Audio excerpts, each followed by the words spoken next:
friends. This is Vince Miller. Thanks so much for joining me for this devotional. We are in Proverbs chapter 6. I'm going to read verses 23 through 29.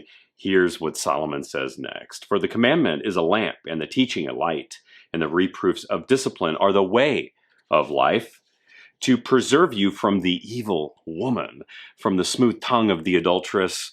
Do not desire her beauty in your heart, and do not let her capture you with her eyelashes. For the price of a prostitute is only a loaf of bread, but a married woman hunts down a precious life.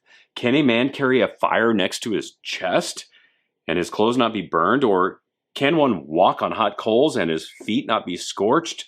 So is he who goes into his neighbor's wife. None who touch her will go unpunished.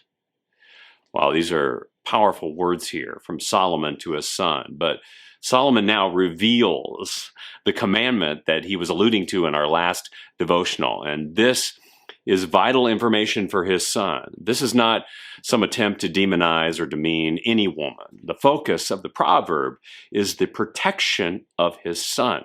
And the thing Solomon wants to proactively protect is his son's heart.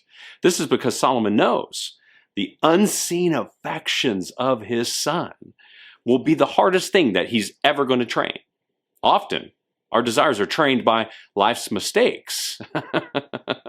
They are trained reactively, right? But Solomon doesn't want his son to learn this lesson the hard way or reactively. He wants him to be proactively prepared.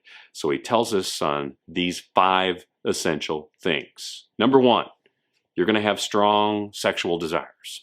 Number 2, a particular woman may draw these out along the way. Number 3, you may reason that the cost is minimal. But number 4, in the end, the cost is devastating. And 5, when this happens, don't step close to the flame of your desire. Otherwise, you will get burnt, right? I love here that Solomon is not having a typical sex talk with his son. Instead, he's talking about the specific, unseen desires that lead to sexual sin. He explains how his son will experience these unseen desires and how a woman might draw them out. Thus, the wisdom in his training is this: know the heat of your sexual desire, and then don't get close to acting on it wrongly. Gentlemen, this is the kind of training we need to give our sons.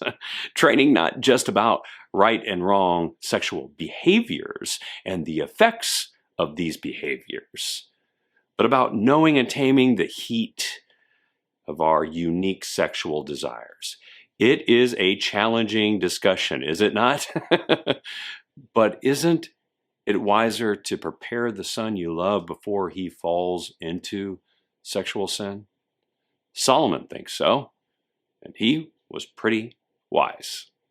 Thanks for joining me, fellas. I hope you enjoyed it. If you have, maybe share it with a son you have, or a friend, or a brother. Hit that like button, leave me a comment, and I'll see you right back here again tomorrow.